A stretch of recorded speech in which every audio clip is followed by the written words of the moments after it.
Ba-da-ba. Daddy, You guys are want you to such chill. Welcome to The Second Wall, a normally binge-free zone where we look at a series and discuss it in small rounds. This time we're diving Arcane Season 1 so we can clear the lanes for Season 2. We can be found on most podcast and social media platforms, a full list of which can be found at beardyandthebeast.com. Please watch Season 1 and join Drew and I at the last drop to discuss the show over a pint. So Drew, after years of everyone telling you to watch Arcane, you finally watched Arcane. I did. And for years, it's been that thing. Like, people would be like, hey, Drew, you should watch Arcane. And I'd be like, oh, that sounds great. Like, everybody I know keeps recommending it to me. And then I wouldn't. Which is super weird to me because Arcane, as a concept, really intrigues me. So, like, at the meta level, not dealing with like League of Legends or anything, but the fact that everybody likes Arcane from like from the culture war idiots on both sides on YouTube who just hate each other and find fault with everything each other says, to just randos in, say, the LGBT community or gamers or even just regular like Netflix watchers. Just everybody enjoyed this. Yeah. And it makes me wonder. I mean, that's exactly why I was like, you do questionable recommendations, but this other person also recommended it, and this other person, and this other person. It was just really like interesting to me. Yeah, I remember you saying that. It was like, because I mean, obviously, I have an idea of what you like. You have an idea of what I like, and I remember you saying very specifically, it's like, this is the first show that I've ever had everyone who generally has no overlap in what they're watching, and they're all saying, "You need to watch this."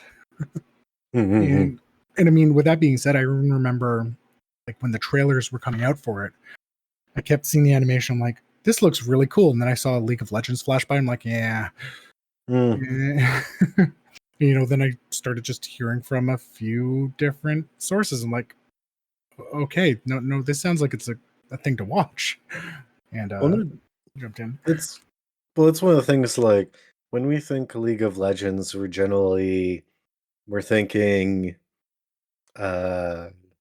elo grinding no lifers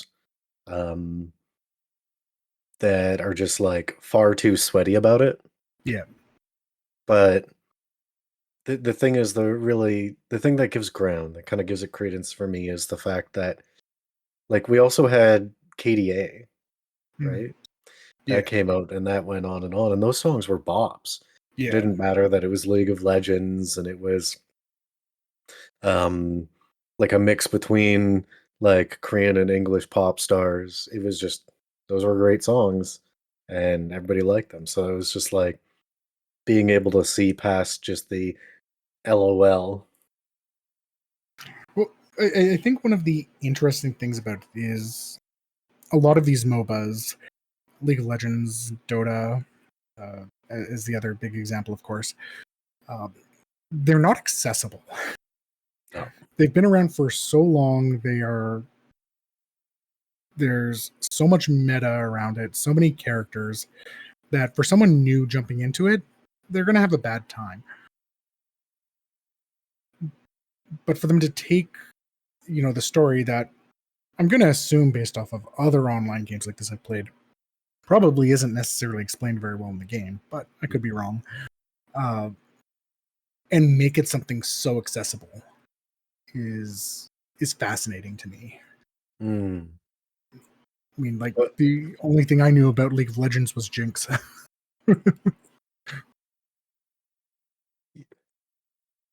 Yeah, for me, it's one of those things where I wasn't adverse to playing League of Legends or Dota. Like, I've watched a bunch of the championships. I've watched streamers. I've watched videos of streamers like playing together and having a fun time or doing clips, as the cycle of things that I do. Be it like For a couple months, I'm watching podcasts. A couple months, I'm watching like magic. A couple months, I got like Supernatural again in the background. Sometimes I, visit videos of random streamers, and League of Legends, being as popular as it is, kind of follow suit. Yeah. Like, I only know one person who like really has played or follows any of that, Mhm. and they didn't really have any influence on me. Um, I this is probably, and I don't mean this in the 80s and 90s cartoons are just an advertisement for toys kind of way, Mhm. but this is probably the most approachable, best commercial for their game. Mhm. Uh, it's sad that internal of their game, it's not as story rich as this show was. Yeah. Well, I mean, with that being said, like, just as I was doing a little bit of just very, very little prep. Namely, I couldn't remember what the bar was, and I forgot to write it down. So I went to confirm it, and brought me to like Vander's wiki page, and just like having a quick glance over it, it's like, no, that's apparently like this is the story of the Mm, game. So again, how well that's put through, I don't know. Um, I think it's important to point out is like this is a great advert. Like I said, cartoons being advertisements, I get that, but they focused on the story first, mhm. and like you can tell. Yeah, I think the things I like most, like outside of the visual, um,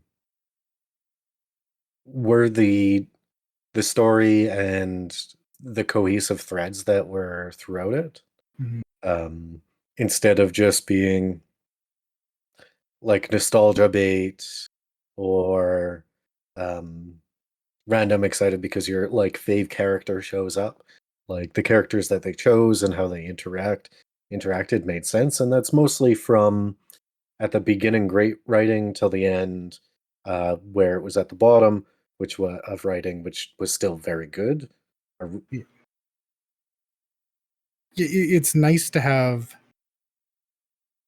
There's a lot of show don't tell, which a Mhm, lot of shows are not doing anymore. They're doing tell don't show, um,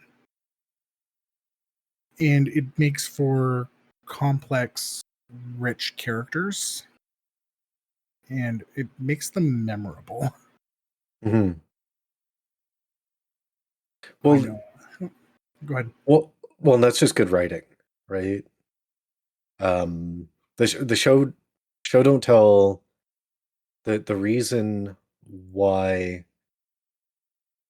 like those thoughts come to the forefront is simply because they did it from everything to um the identities of the characters all the way to um how we ended up at a certain point from another point. Mhm. it it wasn't a case of like fly away home. We joked about the hypothetical of like, oh, she's got the the goslings and the baby carrier because it's like she's their mother, right? It essentially didn't treat the audience like they were idiots. Yeah, yeah, and man, that's refreshing. Well, I mean, I wholly agree with that because most of the time that the audience are treated like idiots from new media, it's because the writing is so poor that they've actually gone in a um, what's the word I'm looking for? Non-intuitive direction, and they've taken leaps that don't make sense. Yeah, Like, oh, you're an idiot because you didn't know we'd end up here, aren't you? And it's like, we ended up here because of poor writing, because you have no the idea how to tell a story. one of the ways that I've heard that is it's not necessarily they don't know how to tell the story. It's the creatives around it, be it the executives or the directors or the studio. They have scenes that they want to happen. Mhm. And that's all that matters, I and not about agree. how to get there. So I want to say, can't remember. It was one of the, might have been one of the Marvel films. I want to say Doctor Strange, but they had like a bunch of the big scenes filmed before they had the rest of the story. So of course you're just, oh lol, so random. This is how I got here. Well, I mean, when you're dealing with Deus Ex Machina in the form of one of the Infinity Gems. Yeah. Well, and one of the things like I feel like a lot of people don't give even poor writers at least the minimum amount of credit they deserve. It's incredibly difficult to tell a cohesive story. Mhm. Most people, when they have a story, they have a beginning in mind, they have an end in mind, and getting from point A to point B is very difficult. Yeah. Whereas whenever I've thought about personal stories, is I have a beginning in mind, and then the end. I don't actually contemplate the ending. I contemplate the end of my self-insert character, which is always like a C tier character that has very little bearing on the story. It's like this is how my self-insert dies as a side character. Well, I think, and I get that, is like what I've done. I guess most of my story work has come from role playing, Yeah. and I've heard some authors talk about this too. It's a good author, when they're writing, they go, huh, that's really weird the character did that, because the character kind of becomes its own thing. So they're not directing the character's directing them. Which Mm, can only happen when you really understand the characters, the motivations, and everything around it. The other way to go about it is, I like going from the idea of, this is what the villain's plan is, assuming no characters stop it. mm, And that's how I get towards what my end is, by just having the antagonist's goal yeah. and then see what the characters do. Which, I mean, again, this is role playing, so it's slightly different. I am by no means a writer, but there are techniques that I've heard good writers say they use. I Um, mean, it makes a lot of sense. So because taking those concepts in mind is why Arcane was quite strong as a series. mhm, So, using that point of view, you have each of the role players. They're each infatuated with their character and their character's relationships and how they would react in the story, right? Because yes. you usually associate with pretty good crews for that. And then you have your villain or your NPCs, and you're developing them with each with their own unique um, characterizations. Yeah. Comes out really strong because both through good writing and show don't tell, each of the characters was unique, independent, had their own quirks, had their own flaws, and none of it was ab- about being a mask of some type of random identity. Oh, Mhm, I'm just the, down on the lot street kid who got way over their head. They were more than that. They were yeah. more than their race or sexuality. Those were just components of who they are. Yeah. Well, Like how real people are. yeah, exactly. I think, like, I can just pick the four that obviously stand out to me here. So Vander, Silco, Vi, and Jinx, Yes. I think are very good for this. Um, we understand right off the bat what Vander's morals is, what he cares for. Mhm. Like the very opening scene, it's stopping, and oh crap, these two girls are orphaned. Well, they're my responsibility now. And if I were Which, to interject there, yeah, this character type is by no means new. yeah, this type of sacrificial, caring, paternal, like martyrdom, like this is a character type we've seen before, Yes. but because of how it was written, it felt different and it felt compelling. Yeah. And I mean, again, PSA, we've said this many times before, tropes aren't bad. Nope. Um, so we go through that, and it takes them in. The next scene we're getting is Vi, Powder, and the rest of the crew going on a heist, causing some hijinks because it's what Vander would do. And that goes as it does, becomes our big inciting incident for the series in general. And we get back, and Vander's like, yeah, it kind of is what I would do, and this is why it was dumb. And we see more of that paternal role. It's like, let me tell you my point of view so that you can learn from my mistakes. Yeah. One thing I'd like to put out there, that was definitely the inciting incident for the series, but what I like is how each character had major incidents that compelled who they were as characters. Yes. Yeah. We get to see, obviously, people questioning Vander, and it's like, no, he's making the right sacrifices. Yes, he's got this deal with Grayson, and I understand. You can understand exactly why people are thinking that it's a negative and a sellout until they see the alternative. But Yeah, shout out to, I'm gonna say the name incredibly incorrectly.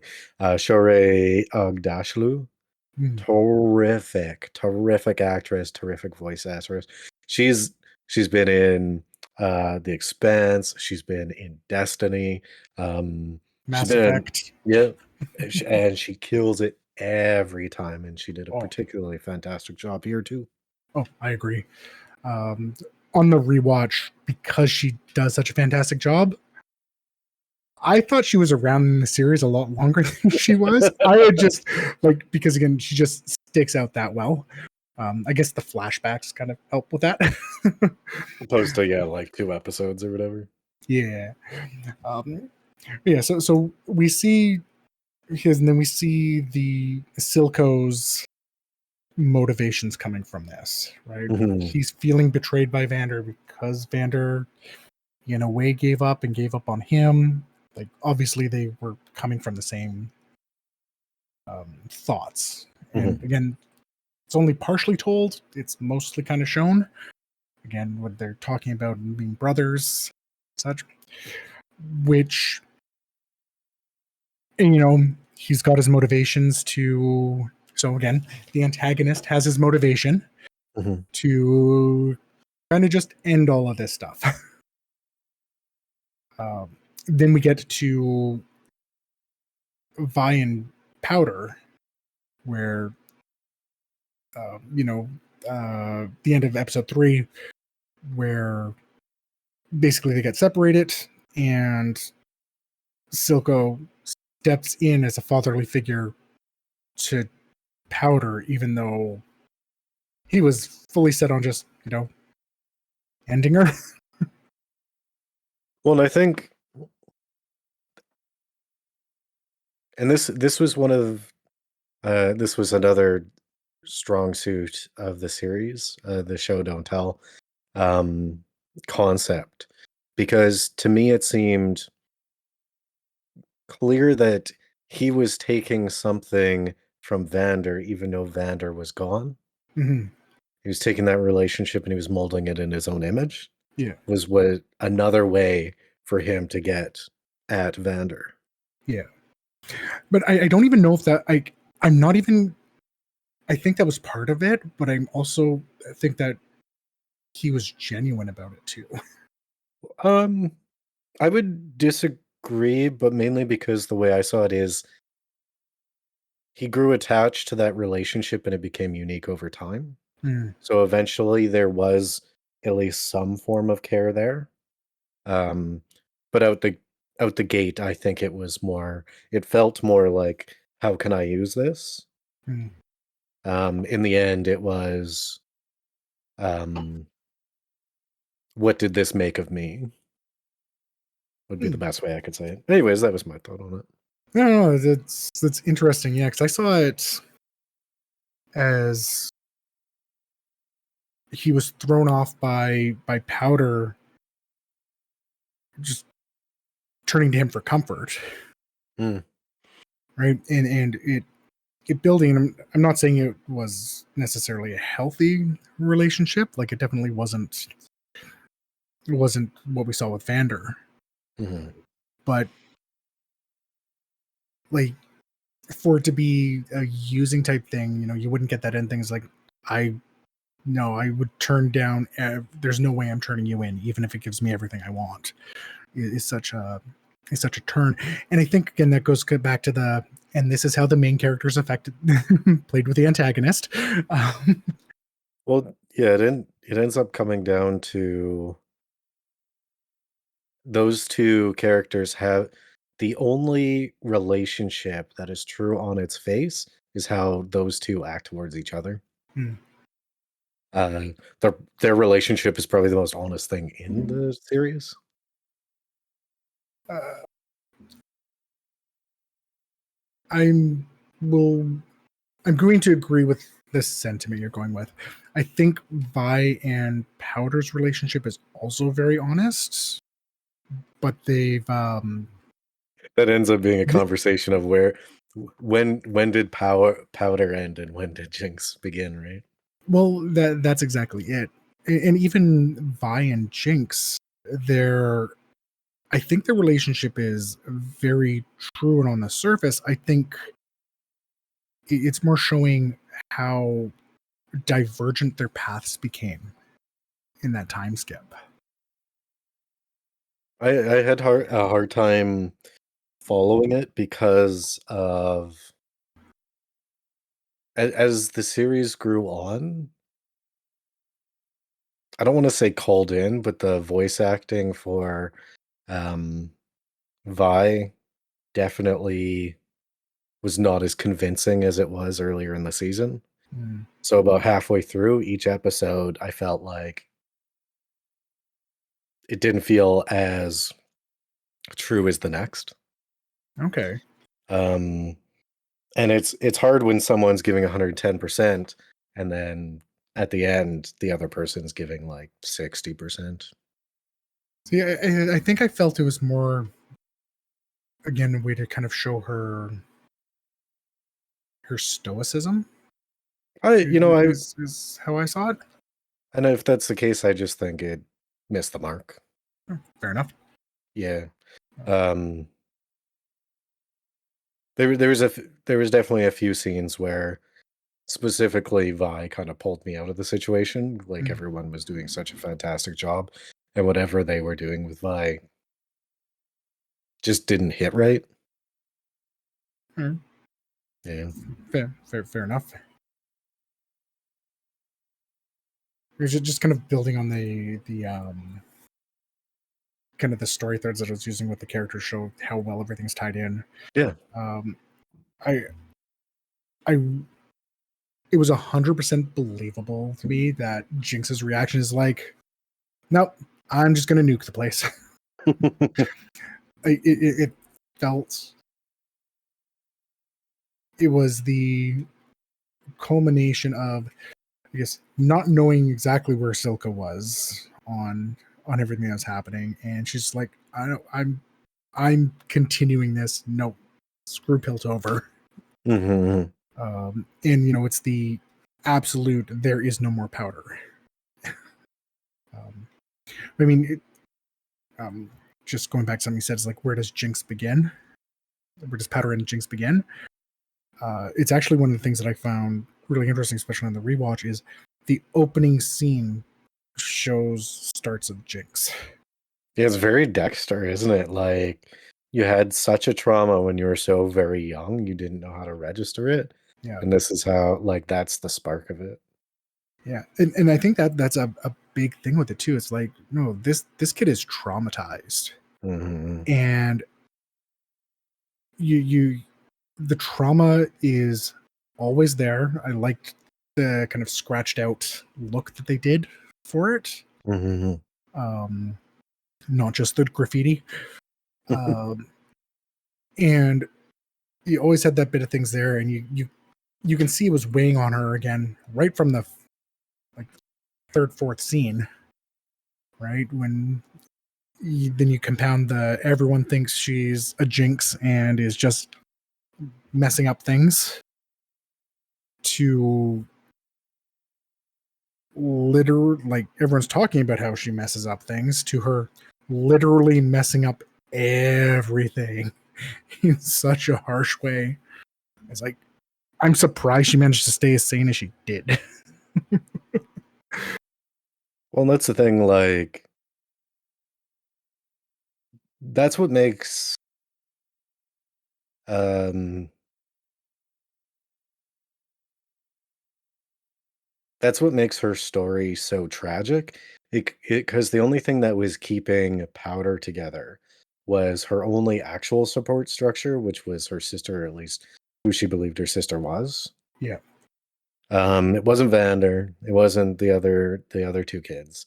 It was specifically that relationship to her sister. Yeah. And then when that was tossed aside so flagrantly, even though she made such a mistake, she she had no stable support structure. It The way that this was written, it felt like she was pushed into the arms of Silco. Mhm. And I think there's like I think that was done really well. Like obviously, it's very clear Vi was just saying that out of anger and frustration. Mhm, I mean, you see that almost immediately because she does try to go back to Jinx as soon as she realizes there might be some danger mhm, before Marcus stops her. Um, and but I mean, it compounds again, like as we said, it's compounding on other things that we're seeing. We saw Powder hearing part of a conversation, right? Which I know is one of your favorite things to happen in media, where she hears the Jinx part that Vi is saying and completely steps away for Vi tearing into the others. Um, and then you see when she does get frustrated, when it was one of my favorite things is like when uh, they were arguing um, beforehand, and you can just see like the animation's done amazingly well. Like like you can just see Powder just kind of sink a little bit and her eyes jitter. Like you can feel the emotion in her eyes, even though mhm, she's kind of off in the background. And it just leads up to, yeah, no, she thinks everything's gone and has no way to follow it up. And it's so clear that Vi meant so much to her because that almost turned her against Silco as well. mhm. Right? Oh no, you lied to me, and she stands up there for who knows how long that flare goes for. But I get the impression she was there for a long time, based off of how far Vi would have had to go to get there. Because she just wanted that relationship too, and that the fight with the firelights kind of show that's like they want to have each other's back, and then just another misunderstanding for a kid that's already broken just Mhm. ends up pushing over the edge, right? Especially when there's some very, very surface, like from Jinx's perspective, I can see exactly why she thinks Caitlyn was a replacement Mhm. for her, right? Especially when your mind's that broken. And oh, it just builds so well and is so believable. Yeah, a truly tragic character, like, beautifully tragic. Right. Um, and, like, you felt it. W One of the things that I really liked is they didn't overuse flashy, fast cut, disparate scenes to try to give a fake sense of like mental delusionment. So as she's becoming more and more unwound as the series progresses, they're they do a little bit of it, but it's not every second. It's not, Deadpool comedy beats. Yeah. It's just like, no, she's mostly cogent, but when it comes out like manically, like fast, hard. Yeah. So I mean, the big question that it makes me think of that is like, is there any chance of us seeing Powder again? That's the thing. Like the tragedy happened at such an early age. The real question, I mean, it'd be great for a bat be hey, but hey Dev, did powder ever exist? Yeah. I mean, I think I could make compelling arguments. I'm not, but I could make very compelling arguments that that was just a mask,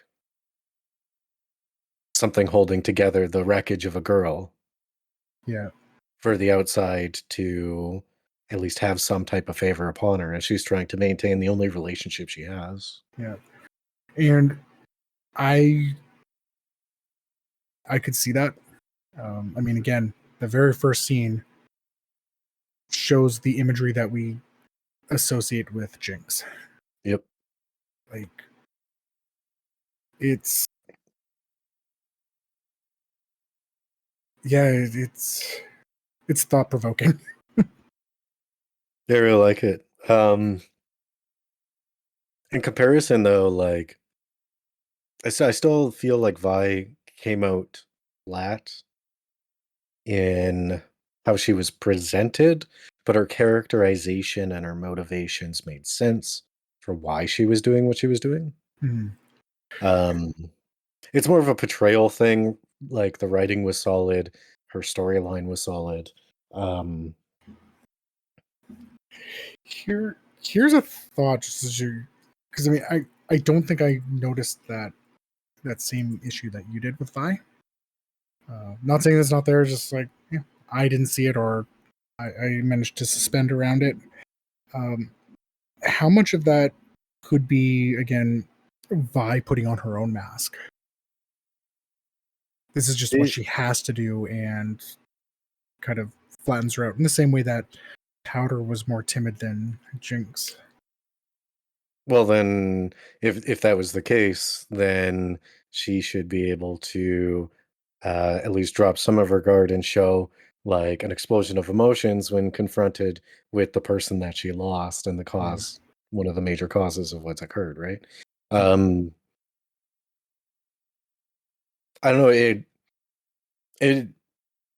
to me, it was just it could have been how the voice was inflected in the yeah. conversations between Vi and Jinx. Hmm. Like it could have been as simple as that, right? Yeah.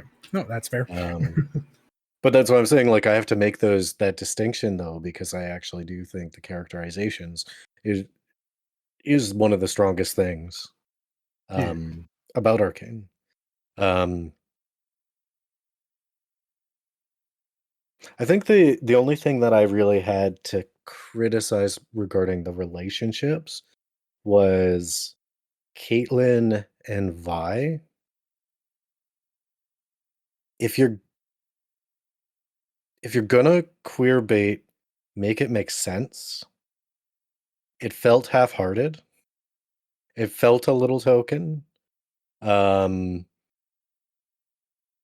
it's like you've known each other for 8 hours, and now you're like, as Vi's leaving, you're going, "What about us, girl? There was never an us." So it's interesting because I didn't catch it on my first watch, but I definitely catched it on this watch. That It was clear to me that she's gay AF. oh yeah, She likes the woman. More power to her. But like, I mean, it's clear that Caitlyn likes damaged goods. Um, But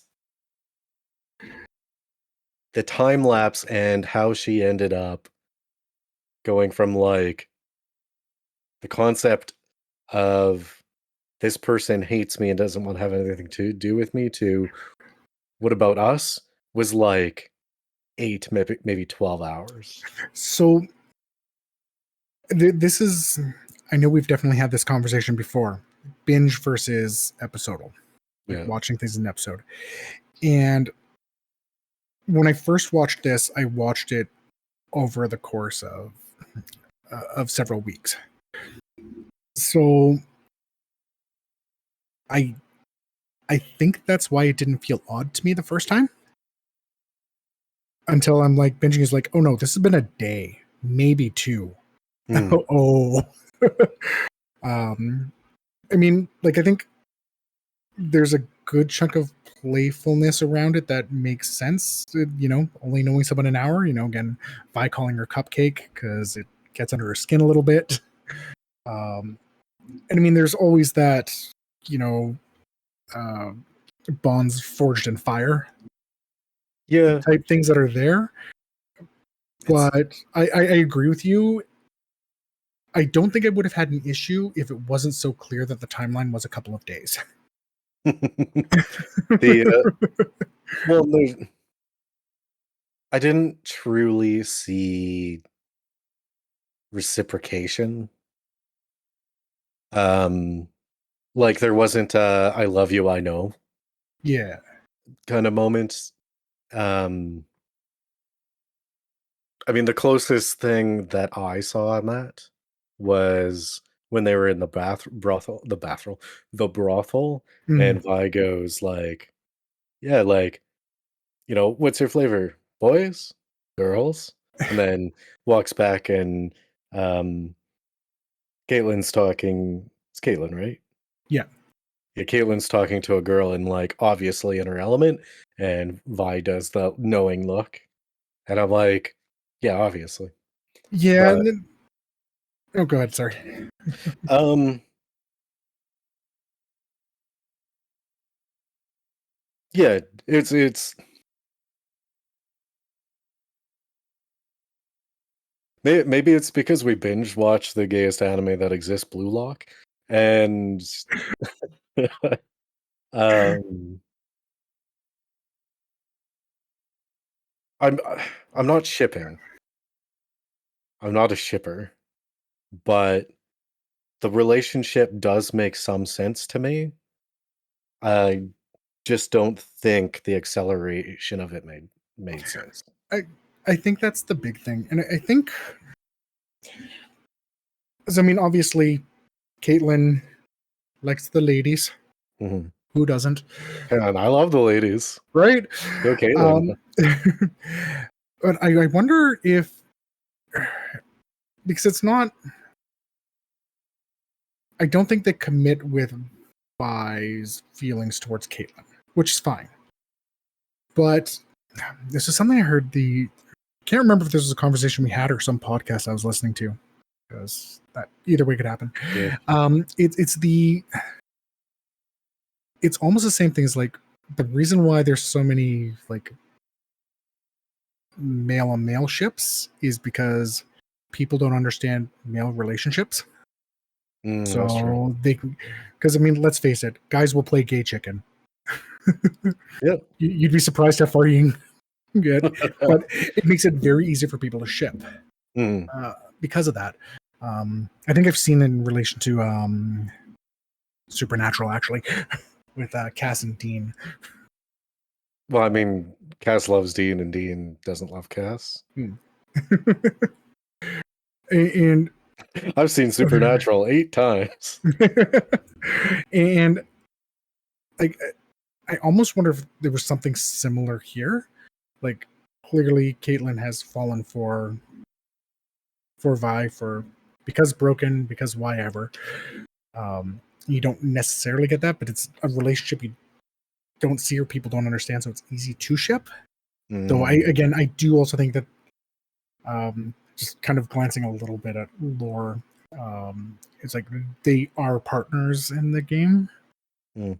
Like like partner enforcers. I'm not just as Skim. I'm not seeing anything else. Not partners. Yeah, and I'm not sure if they are. Man, So there's I that miss bit of a the relationship, term boyfriend and girlfriend and right? lover. Right. And So you could do like them friend or whatever for like the new age of things. It's just yeah. like I hate partner. It's like in business, it Yeah. messes me up more than anything else. All right. Anyway, Here's what the wiki is saying. Caitlin's Vice co-worker. She's the one who helped her join Piltover. They've been working together for a long time, so much that their relationship is speculated to be more than friendship and professional. That is directly from the League of Legends wiki. Well, that's one of the reasons why I clearly use the term bait. Yes. It's to how it was handled felt like it was to evoke an audience. Thankfully, what makes a series good versus bad when we're talking about these circumstances is the story The focus about that to evoke the audience, or is the story about characters who have relationships, be them straight or gay, etc. Like obviously a story about people doing things and having relationships is the most interesting thing. The story about a demographic always seems to fall flat. Yeah. And like we've talked about it a million Oh times. yeah. Yeah. I just like I didn't like how it was handled. Yeah. Like I think that's like most of the major characters we've kind of talked about. Um I did like what was his name? What's the character look like? The freaking chop hand. The Jace? what is Jace the no council one? freaking the freaking I had his name 10 minutes ago. The Firelight leader guy. Echo. Echo? Yeah. There he is. Yeah, Echo. Okay. So, one of the things I super liked about this is how they portrayed his power set. Because like if you're watching the game or you're watching like posted cutscenes, story trailers, or even like the KDA stuff, his powers are far more fantastical. But in this, he like pulls out a clock and he kind of like reads the situation because he's so smart, kind of thing, and he's able to like predict things ahead of time. It created such. It's like a better version of that Sherlock scene with RDJ. Yeah, I know what you're talking about. Yeah. I like that was done because I don't know anything about the games. I know Jinx is a character. That was about it. So I'm guessing his power set is something like Tracer. I'm guessing he's got a time rewind or something. And I get that from exactly how they did that, even though it was again done as that Sherlock type situation. I'm thinking about it. It was kind of neat to also be able to go, it's like, that's what this power is in the game. and be very clear about that. Yeah, bringing it like wholly back in and bringing it back into the power scales of what we're actually viewing right now was super important because like much like people know in video games such as MOBAs, power creep is a real thing and it does affect series like this. Yeah. This is how we end up in the third season throwing fireballs around that could destroy Earth. Well, it's That's the a same shonen thing. enjoyer. It's the same thing we've talked about with way back with Silent Hill. Power creep, whatever, it doesn't matter. They got the spirit of what it was. and that's important.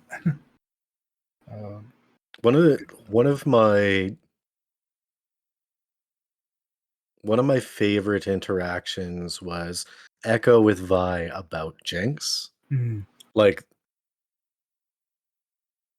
you could tell that Echo wanted to yell at Vi, like, do you know how many of my friends she's killed? yeah, Like the people I've cared about. You've been in prison, she's been massacring everyone I know. yeah. And I'm like, so it was like how different that relationship between Echo and um Jinx is compared to Echo and Powder. Mm. Well, I mean, that's exactly it. Like, it makes perfect sense for Vi to want to help. And I mean, again, from her standpoint is like she still lost all of her friends, like the rest of her family to Mm. Jinx. Um, I mean, not clear, like obviously not having any idea of what's happened in the world. Mhm. Like, it makes perfect sense for her to be trying to save her. And again, she doesn't want to abandon her sister again. Like, even if she is a sociopath who has killed, killed a bunch of your friends, it's still like I can't abandon her again. There's again, it's one of those tropes that exist, and it's just done so well. Agreed. Um, we end up with kind of Jace and Mm, his coterie. mm, Uh, though it's weird, it took up from episodes 4 to 9. It was like half the content, yeah. but it didn't feel like it made up that much of what I was watching. Mm, Um, how it was portrayed. Maybe it was because of the strength of the emotional beats that were going on in like the Undercity yeah. compared to like in the Upper City. It was really interesting to me because like I really Jace's story and his transition from idealist to like near tyrant Mm, is again another trope that we've seen. But it makes sense in this case because his desire to help people is at the forefront, which ends up leading him down the wrong path to help people, right? um, uh, completely. I find I've seen like that type of like good intentions turning you to a tyrant in a few places. Most of the time, it's not done so well. This and one of the Star Wars book series way back when the expanded universe was, what Back in my day in the was. expanded universe. But they do the same thing. They have the characters again. It's that best of intentions, and you can see how they slip into becoming that tyrant. Mm. I think it's interesting. Was it Savika? I think it was. Um, it's so clear at first that like she was manipulating him to Oh, kind I of like think you're do thinking the. about Mel. Was it Mel? Which one's Savika? I don't have the Savika intentions. is Silco's Oh yeah, you're right. You're right. Yeah, I am thinking Mel. Yes. Yes. Sorry, I was just have my How news pulled up dare and you! I'm just. I know I'm You've terrible. ruined my childhood. I do what I can. And by Um, childhood, I mean last Friday and Saturday. um, I do mean Mel. Like, it was clear that she was kind of manipulating him, but then that changes by the end of it. Um, I think one of the reasons why it flows so well with the emotional beats that we're having in the Undercity as well was the entire series was mirroring each other throughout it. Hmm. right? Like we have the politics of Jace trying to of Jace and Mel, and I mean they're kind of fighting for control with the rest of the council, which is mirroring what we had hinted at with Evander and Silco earlier on in the series, and we're seeing the parallels on, you know, how some of this, how the hex tech stuff is being used. You know, we have them building the tools, Jinx building a weapon, and then them turning to build the weapon. Uh, you have characters like this kind of like you see Heimerdinger swapping over to the Undercity. Meanwhile, we're seeing Vi swap over to Piltover. Like, there's a lot of these mirroring happening. And if this was like a normal second wall, I would have been writing this down a lot more than just the general feelings of it. It makes it again, it makes it all very coherent when it's such an inherently political show. Yeah, the Jace's transition though is not as compelling as, say, Jinx or Silco or Vi. I still Agreed. felt very interesting, and it kept me along. And of course, like I appreciate he has a good taste in women, strong, incredibly attractive women. Um, the I would have. There wasn't room for it, but had there been, I would have loved to see more development and more time with Mel.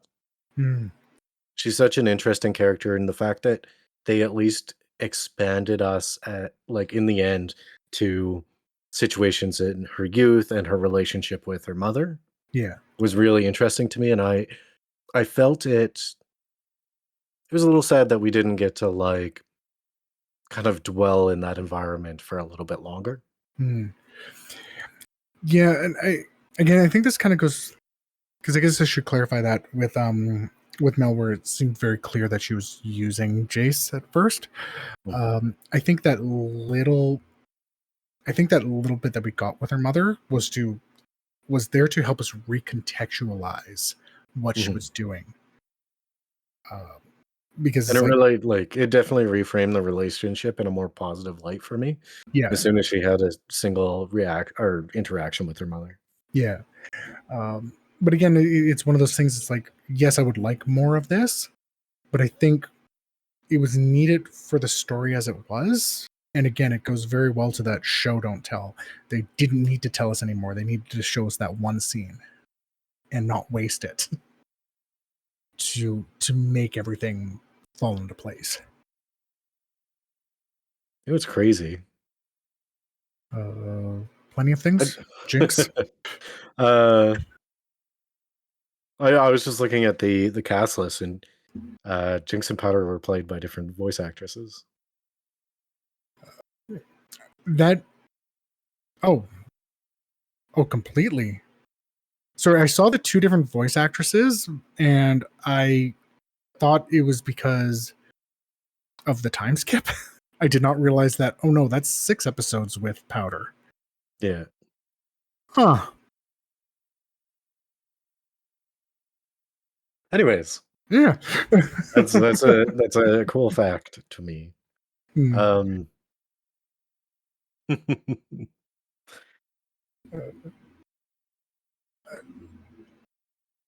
Just gonna go back to the one thing is thinking about how everything ties together, where everything's tight with the motivations and such.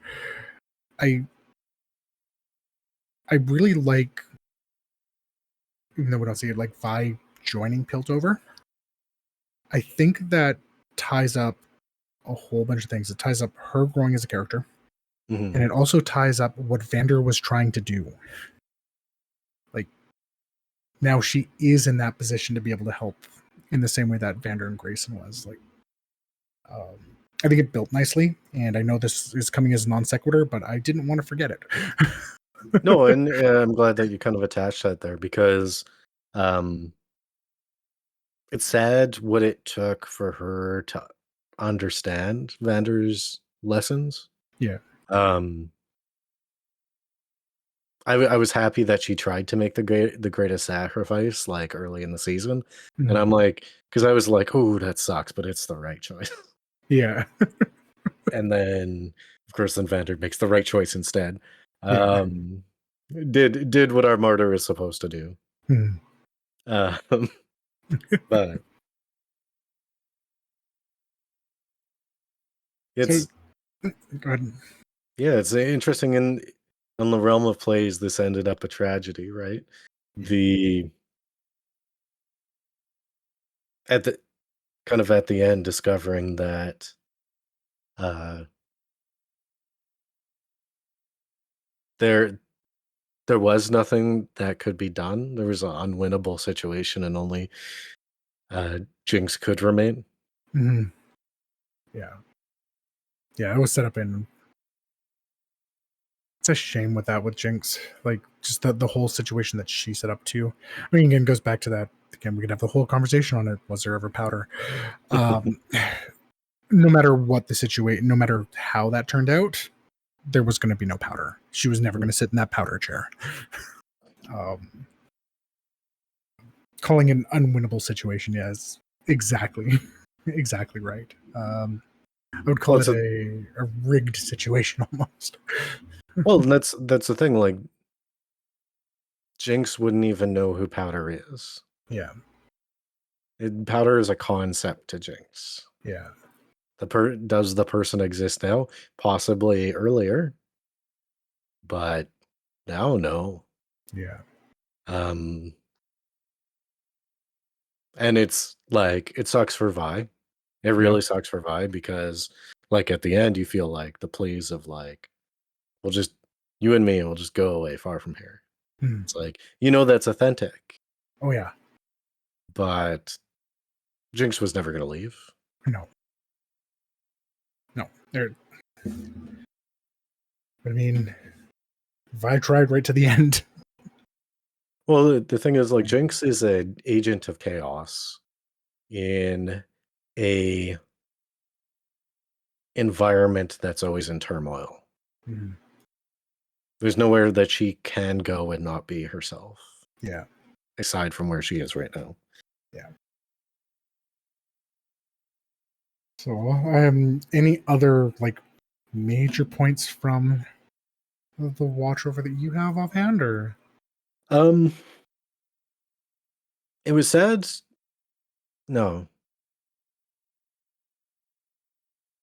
it wasn't inherently bad, but I like how the stakes from our Undercity crew got progressively smaller uh, for the Undercity and got larger for our characters' like emotions. Hmm. So, um, at the beginning, we have a truce that's on the edge of a knife. Yeah. Like it is constantly being afflicted with things that could possibly topple over this truce between the two cities. Hmm. And then Vander dies and it's turmoil. There's no leadership and we still have a abusive upper regime. Yes. And though negative, Silco brings in some sense of structure. And by the end of it, that storyline is resolved. The stakes are getting lower and lower and lower as things are actually coming to a head. Yeah. Sure, I was saying the stakes are getting lower. There would be negative consequences for the people in our city. Um, but the biggest thing coming out of there is the emotional conflict when dealing with Vi and Jinx, with uh, Silco, and then very minorly Caitlyn. Yeah. Well, that was actually really well done. It's like, no, we had our peace talks in. Like, cool, war averted. You know, I think it's also very important that we saw Jace's reaction to, oh, this is what that war means. Mm, Whereas, Vi's like, yep, that be war. yeah. um, um, so, What's the thing? But it didn't feel anticlimactic because the emotional stakes were so high. oh, exactly. And it gets turned around. And so, as you said, yeah, we've got rid of the big world ending stakes are resolved now. And we've still got these emotional beats, which just puts that into focus very well again. So we're starting off with with that emotional beat, ending with that emotional beat, and again just makes it tragic. It's really the only way to say that with Powder's reaction from that emotional beat. And now it's literally, and there goes everything that this series had been building up to, which is, yeah, it's done so well. um, I was definitely less invested into the upper city stuff. I think Jace and his scientist buddy, that story was very cool. Maybe a little drawn out. But here's the thing.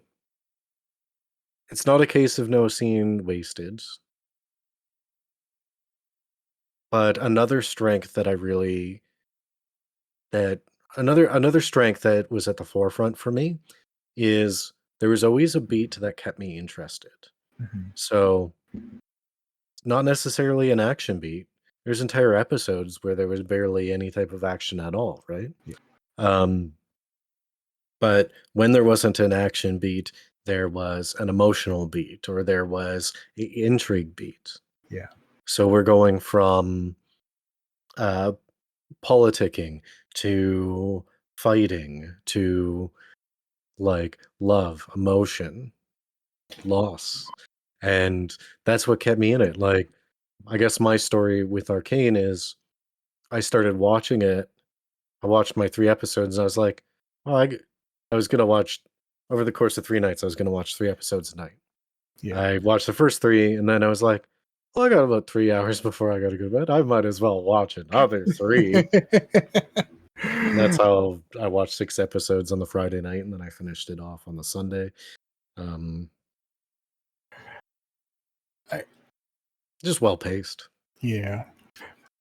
Here's the strength that I think that's there for the upper city, and again, it's reminding me of that mirroring that I was talking about again, Hmm. because we have, I think Victor and Jace is mirroring Silco in this part. Silco and whatever the other guy, the doctor guy's name was. Hmm. Um, for a few reasons. And again, does that same type of tie that we saw with like Silco, Vander, Jinx, and Powder as well. Hmm. Um, so we have Victor trying to do what he can with the hex tech, which is mirroring what's happening with the shimmer. Yeah. Right. So we're seeing these two completely different ways of doing it. And one where it's like, yeah, no, we're trying to minimize harm. And the other one's like, yeah, harm happens. Um, so I think that's where a lot of that was. And again, it's one of those things that keeps it interesting because Hmm. it's always there again, even without it being said. And like as soon as you think about it, it's like, oh no, there's a lot of these parallels happening. Yeah. Um, and I mean, I think a big thing with Victor, no, two things with Victor. I think it was very important for Victor if Victor wasn't there, Jace would have gone full despot. Victor literally stops him from doing that by just with the simple lines like, "I'm from the Undercity," and it's like instantly is like, oh. So that relationship, in a way, helped garner the peace that he was trying for at the end. Which is really, really fun if you hold that in comparison versus Vi and Jinx, where Victor is the only thing keeping Jace together from becoming something that he's not, compared to Vi struggling to do what she can against Jinx having become something that she is. Yeah. And man, that the lab assistant. Yeah, I like that scene. That was a good scene. I was like, That's such a good payoff. oh, it was, and again, it's a tragedy. Like, I mean, again, it shows that single-mindedness that happens even in the upper crusts, Yeah. where it's like you're like, oh no, you're trying to do all of this so you have something because you don't feel like you have anything, not knowing what's literally right there beside you, and oh, yeah, it was that was rough.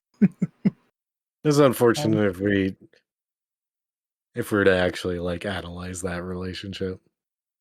Like, what are you attracted to? It's really just the thought of him because he's not actually anything beyond his work. Yeah. It's it's it's fun to see how, because people do that in real life. Mhm. I was really wondering what they were gonna do with her. Yeah. I didn't think they were gonna kill her. Yeah. Do you know what I thought was fun? Because I was wondering about the firelights at first, because Mhm. they kind of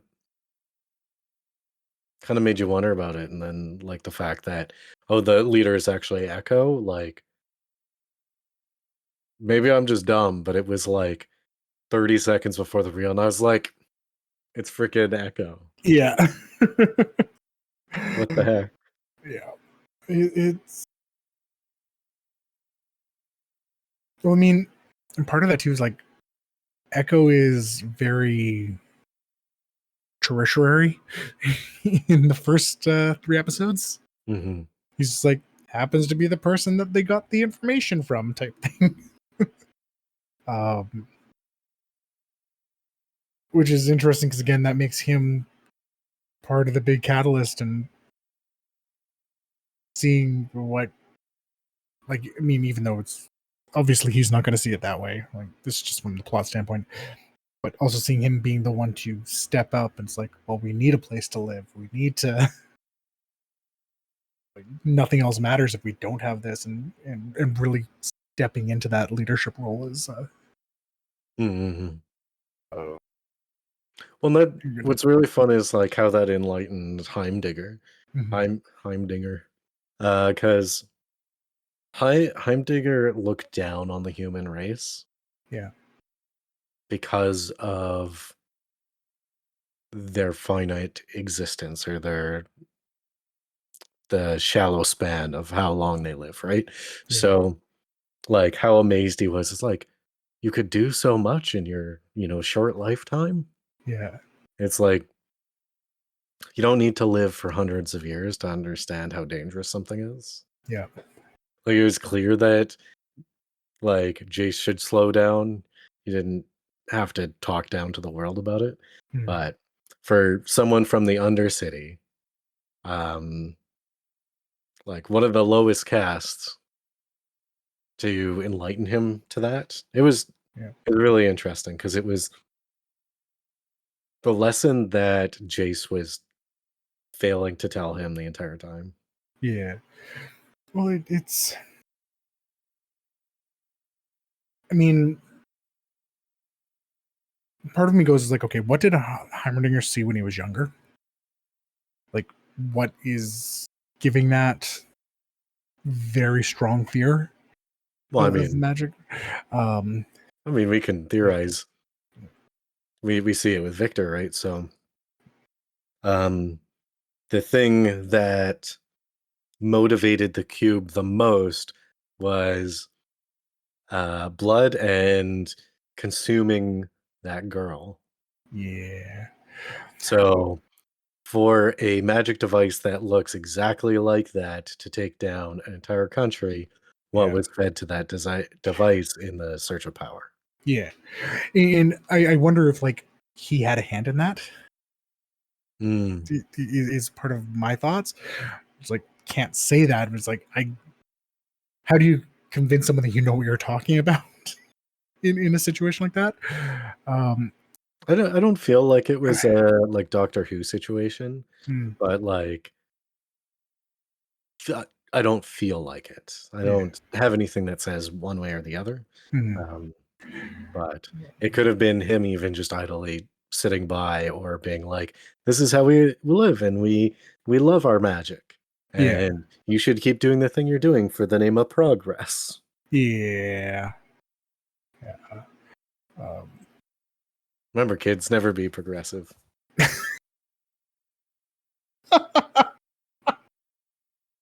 You end up consuming the world in a torrent of destructive magic. I think I really did like Heimerdinger and Echo's conversations. Again, why would you make this like such a dangerous thing? And the pitch is all wrong. It's like, yeah, no, but that's because this is what it's designed for. Like just these things that clearly never would have entered Heimerdinger's mind. Well, he's Yeah, also used to like his clear, um, regular, dense air. yeah. Like, And again, I think the big part of that is like, why would you make something so dangerous? Like because you still need to live, right? It's one of those things. It's like you can tell that he's been in academia all his life, yep. and there was never anything um, street about him, So and it just like opens his eyes. that makes me wonder then, like, given all these conversations that we've had about the characters and the various situations, um, I guess before we move on, great animation, made perfect sense for what it was. Uh, it felt like seasoned directing. Yep. The shots were great, the shot choices, how they lit the characters. They took it seriously like it was a performance with live characters. That was one thing is like again I wonder because again I talked about this like they just have like this eye movement that you don't see in animation. Like you'll see it like in scenes of animation, but Mhm, like it was this throughout. It was like those micro movements that you only get in live action. mhm. Like they really cared, and there was something about. I honestly think you could pause any scene and turn it into a desktop background, literally Mhm. anywhere.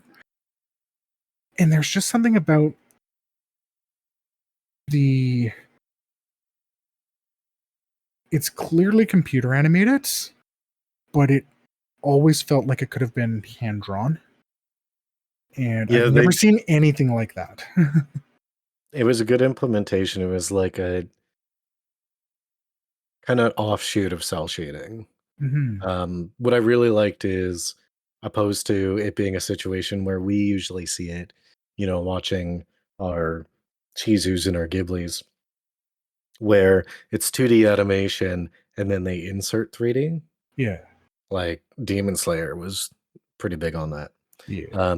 This was all 3D, but they were inserting 2D animation, and the Mm. effect of it, like, was perfect. Oh, A few times I'm like, "That's 2D, and it looks yeah. weird, but it's supposed to look weird because what Yeah. it is."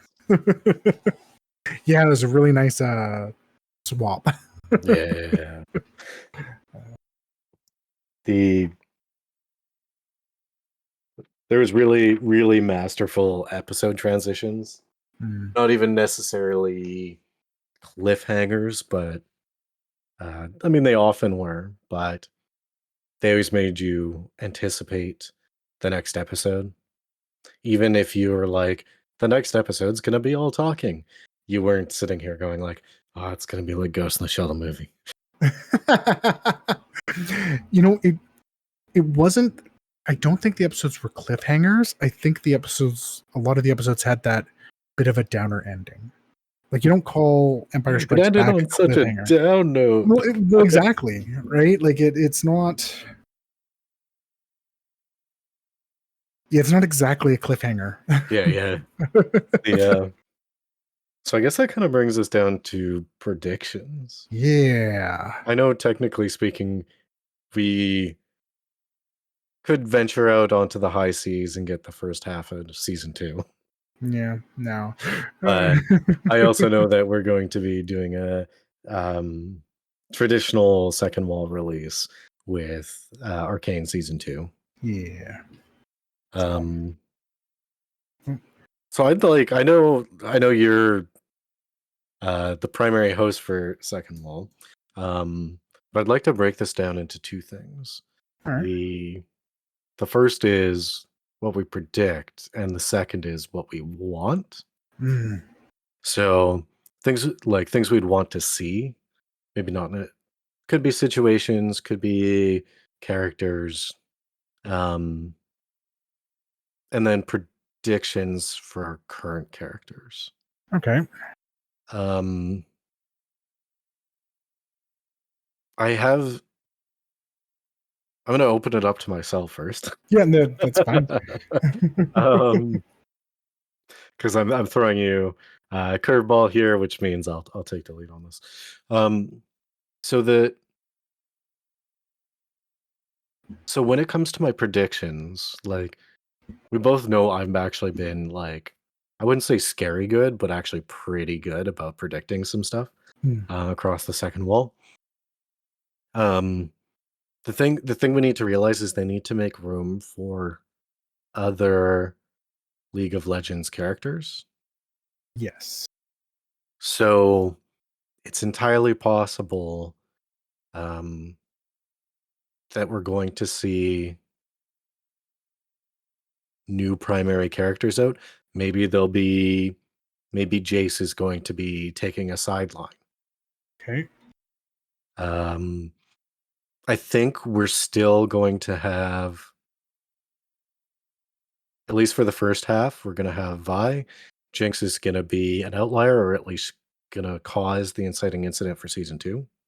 Okay. I mean, he shot a rocket at the headquarters with the entire council in it. A rocket powered by the magic ball that makes things boom. um, but there's such a roster. We don't know which characters are going to come in. Hmm, I think it's only going to be 2 or 3. Probably 2 primaries, a secondary, maybe a couple tertiaries, right. right? Um, will we see I don't know if we're going to see Victor and Jace kind of take a sideline. I know they're going to split. They're not going to be associated with each other for much Right. longer. Okay. Um, and what kind of takeover are we going to see with Mel's mom? Because that's a military force that's here, and we're about to see the entire city in shambles. Right. Uh,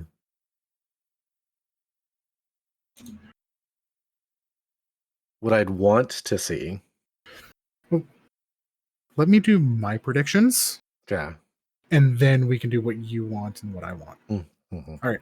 So I'm going to slightly disagree with some of your predictions. mhm, And here is why. I feel like I don't think we're worried about Jace and Victor necessarily having a split because I don't think they survived. mm, Sorry, I don't think Jace survived because I don't think Victor wasn't there.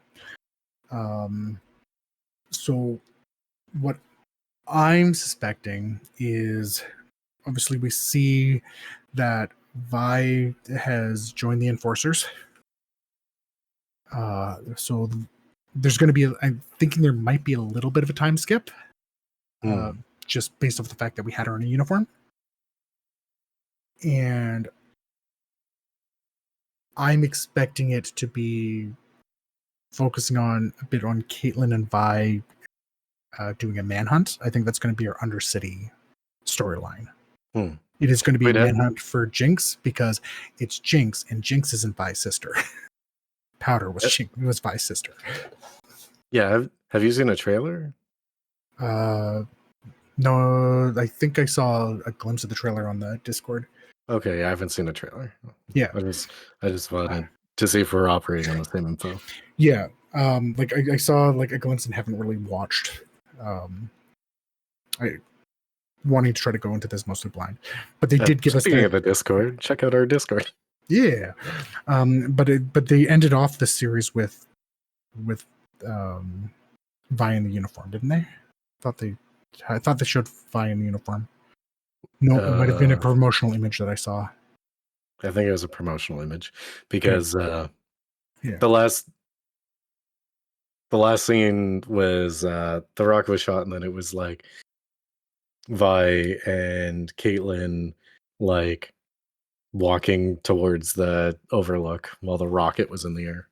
Right. Yeah, it must have been promotional image. So I think that's what we're going to see there. I think that's part of that relationship that we're seeing built up with Vi and Caitlin. I do think that Vi is at the point where, again, I think she knows Powder is gone now. And again, Jinx isn't Powder, so she's going to send him. She's not going to have that same relationship. Chasing there. I think that. So I'm off the assumption that Mel and Jace are dead. I didn't remember seeing anything in there that would have been some sort of magical hex tech that would protect them from the massive explosion. So I think that's where I think the big character that we're going to get in from that is the quote unquote new primary character that we're going to see in the upper city is going to be Mel's mom. Because now she wants revenge for her daughter dying, even though they had their issues. She was there knowing that's happening. Well, we already know that the Hextech weapons can generate impenetrable fields. Yes, that's why I said I don't think I saw anything there that would have had that.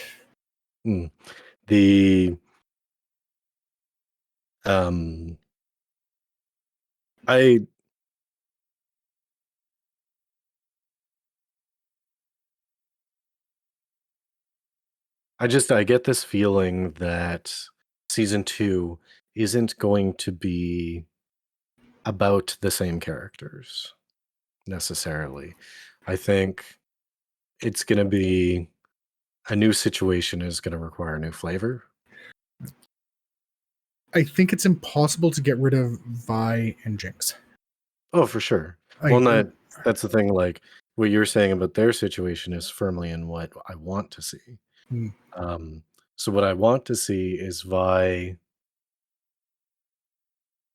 joining up and going after Jinx as a form of accountability, whether or not it's deserved that she should be accountable for Jinx is another conversation entirely.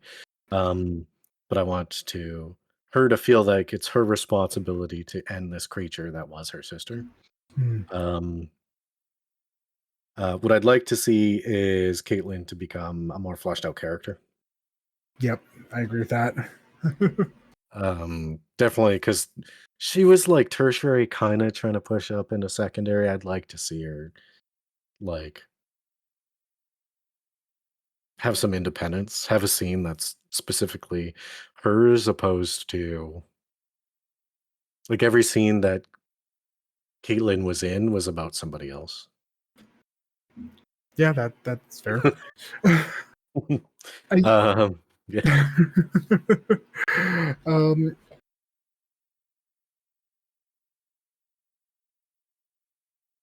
I just thinking for other predictions. I think Mel's mom's gonna want revenge, and with the council gone, she might just do like it's implied, where they're just warlike and just take over. Well, that's the thing. I'm wondering. Or the group that killed her Mel's brother is going to try to step in, knowing that there's the unrest in Piltover. I think those are the two ways the upper city storyline is going to kind of go. I think for me, I agree. I want to see more of Caitlyn fleshing out. I want to see them. I think what will happen with this, I think we're going to build up on that buddy cop feel that they kind of did with Vi and Caitlyn. And we're going to see, I think we're going to see Caitlyn temper Vi and Vi embolden Caitlyn. So they're both going to grow overall in that regard. Is what I think is going to happen, and definitely what I would like to see. I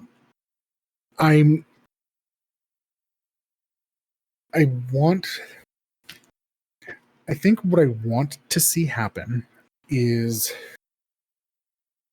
I don't think the intention at this point is going to be reconciliation with Jinx. There's definitely been too much done. Yeah. Too much damage that's been done. But I think I would like to see, going off of the couple of threads that I kind of just talked about, with again, we know that there's a group that the warrior clan that Mel's family's part of, and they're going, it's like, yeah, no, these people are like, they're in a war, and Mel's mom being concerned about that. I want to see that faction come in, because right now it's only a throwaway line. I want to see that faction come in and actually lead to the unification, and the unification between Piltover and the Undercity. Well, and that's Because the now thing. there's that larger threat they have to deal with, and in that regards, that's where Vi and Jinx might have a chance of reconciling, as they step in and defend both of their worlds. This is the thing that I feel like the like Piltover and the upper city is going to become the battleground. Yeah. Not just in politicking, but in the way that we see the Undercity having some semblance of order, but being a battleground where stuff happens. Right. I would love to see it if another faction came in, and like if Jace is indeed gone, like I don't think Victor's gone.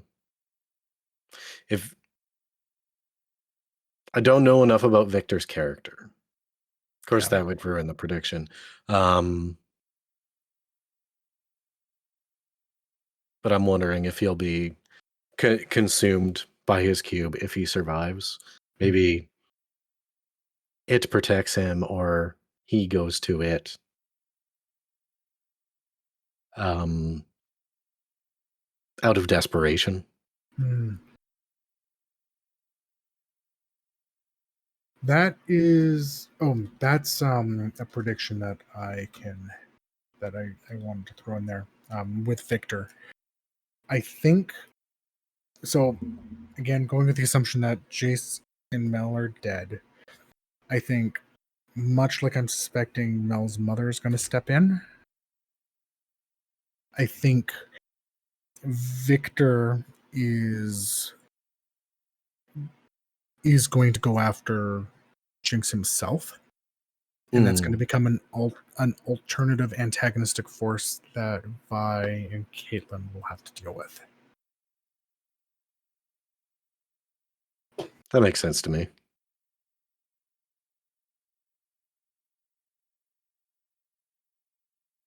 We still have the Firelights in contention, and they're no friends of Piltover. They're definitely no friends of Jinx. So I think we're going to see the Firelights come in as, I don't think they're going to, I think we're going to see them and the Enforcers as a whole going up against each other. I think they're going to be defensive and literally just trying to defend. Yeah, the to city. survive. Yeah, it's going to be to survive and to. But I don't think they're necessarily going to go. I don't think they're going to necessarily go after Jinx.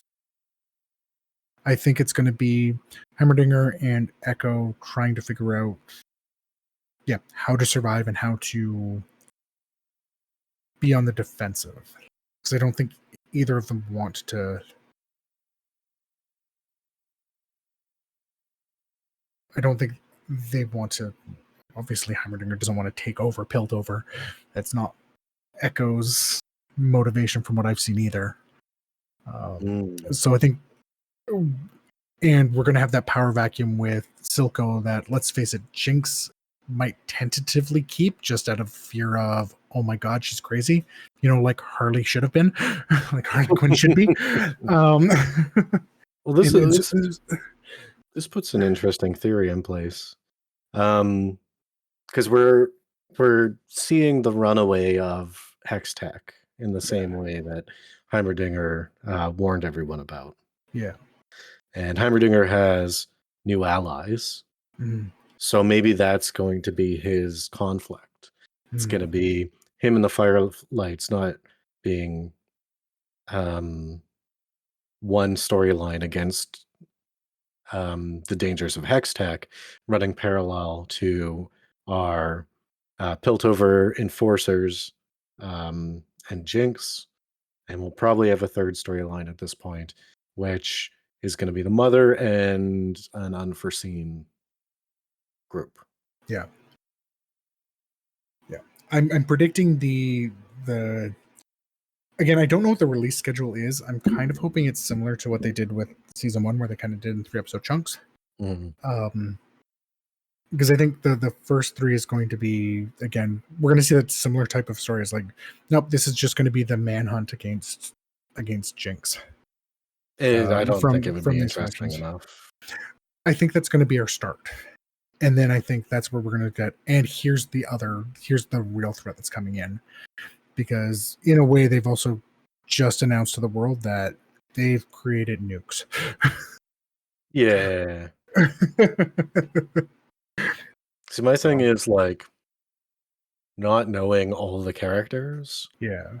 And not having, obviously, like I wouldn't have watched the trailer anyways to keep myself fresh, but not knowing the characters and knowing that they have to introduce fresh faces. Actually, you know what I would like to see? I don't think I'm going to get it, but what I'd like to see is for the first 3 episodes to have very minimal interaction from our established characters. For our primary characters,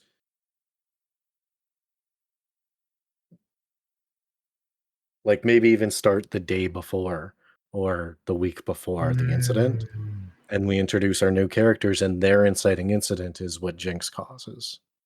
That's what I want to see. And then they'll be one of our primary storylines. Then we'll have our enforcers for Jinx. Then we'll have the way the world's developing.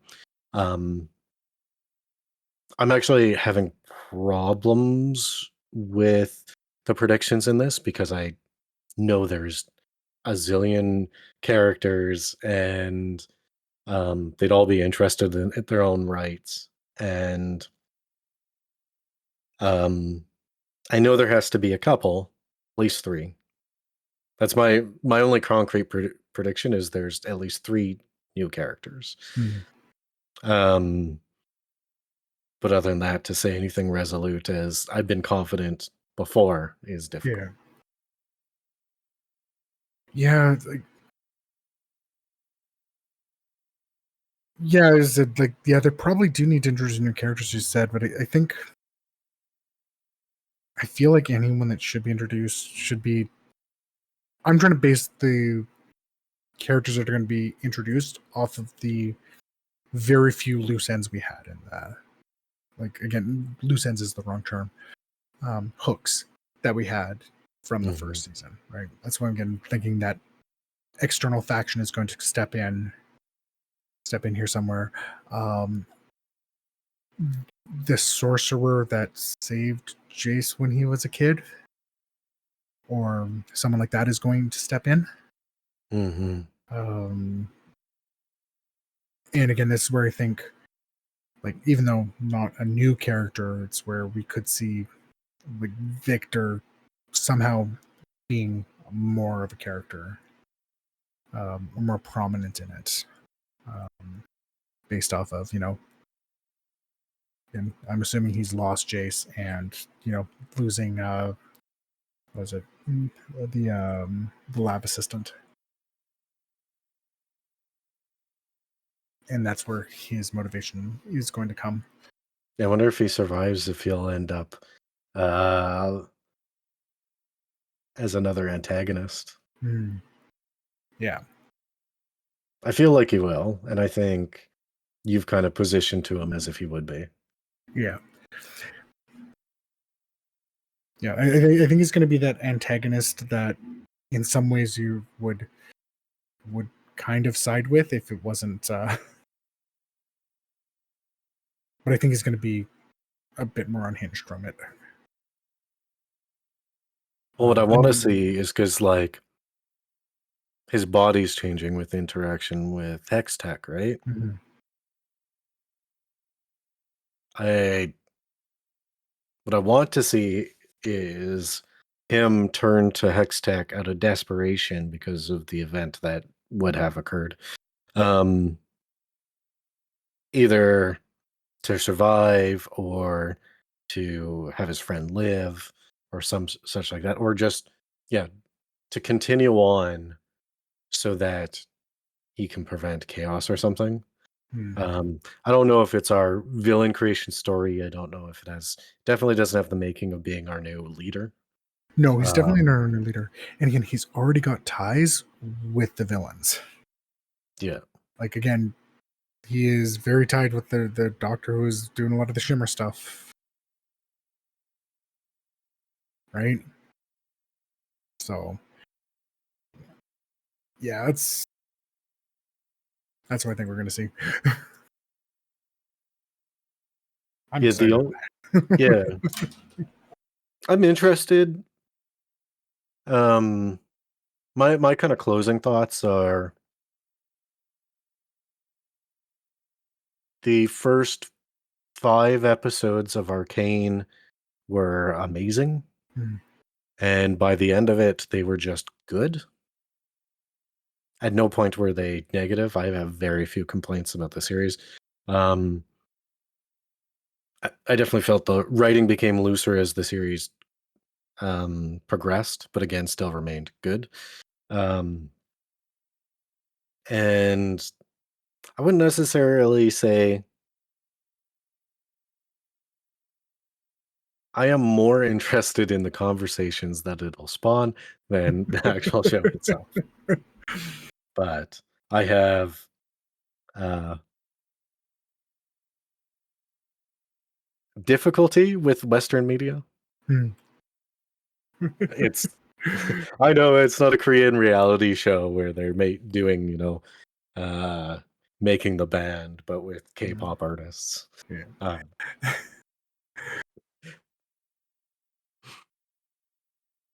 I think, 'cause, I think you're right. Like the first 6 episodes are definitely stronger than the last 3, except for the beats that are really strong in the last 3. yeah, Um, the 2 or 3 very important beats of the last 3 were stronger yeah, than yeah. yeah. It's where it turned more actiony. So Mm. I'm really kind of hoping that's why I would like to see this be more of a buddy cop manhunt with a third party also going after Jinx, and Oh, no. like the intrigue of war. Close the if you have the cast open, close it.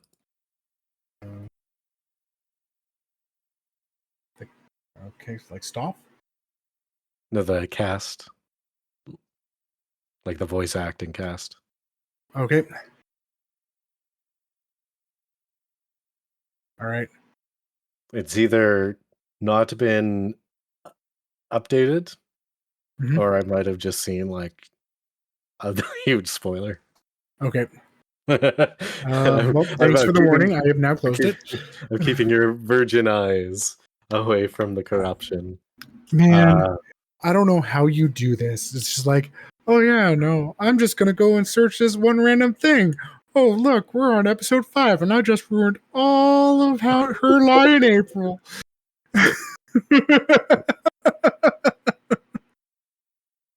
um,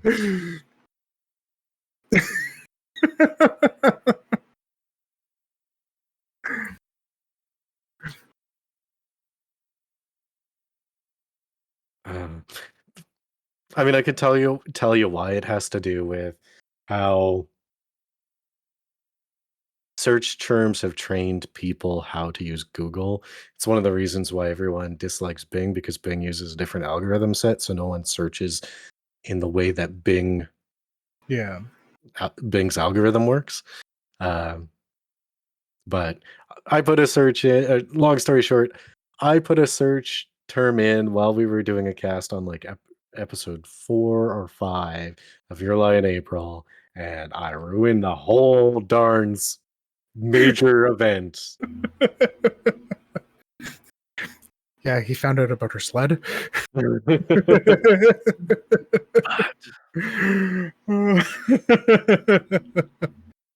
Anyways, um, I do worry for about a fall from grace. Um, Fully realizing that I am cynical in new media. Mm, Um,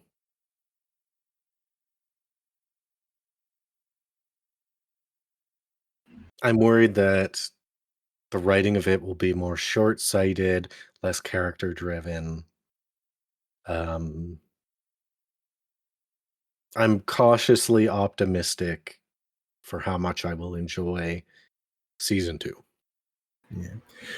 Uh, Obviously, I have my worries. I mean, we've discussed these types of worries in depth when we did Sicario Yeah. or Sicario. Um, Is that true? That's a yeah, completely different thing. it is a completely different thing. I ship it. Uh, and No one understands the way guys communicate. Sekiro X Sekiro would be sick. I think so. Again, just kind of from that little bit that I found where it's like, okay, no, this was like the first 3 episodes were very close to like Vander's story. Um, it's one thing that we keep in mind. These aren't new characters. I believe like the game devs are quite involved with this show. Mm, So it's not like they're making the story up from nowhere. yeah. I'm guessing that they have the direction they want to go. They know the characters that are there and they know the emotional beats of these characters. So it's making me it's alleviating a bit of that cautious optimism and moving me a little bit more to optimistic. You know, it's just like But I definitely know exactly where you're coming from with that, because that is a concern I have. rest assured, production companies are well known for respecting the lore. It's very, very true. That's I guess that's the one thing that I didn't look in, and I'm not going to reopen up the IMDb page with the Don't cast do on it. it. But how much of the production studio is like the game studio? Like they may be very heavily involved, and Arcane was, from everything I know, very successful. That they may have very much have the room to be able to push back for executive meddling. That's my hope. let's just hope. Let's just hope that no one pops up, beats Heimerdinger with a golf club, and then is our new primary protagonist. That is not what's going to happen. You're going to find out that Echo's best friend is a very handsome cop. Oh, as long as it's a Korean handsome cop, I'm okay Yes. with the situation. I ship it. Echo and a Korean handsome cop. Yep. And he's Shout going out to be Squid Game. investigating like some random character that no one cares about. He's the only live action one.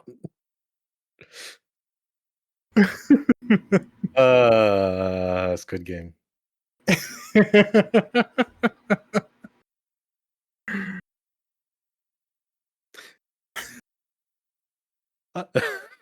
Shall we fiend? I think we shall fiend. In the chaos, you probably didn't write an outro.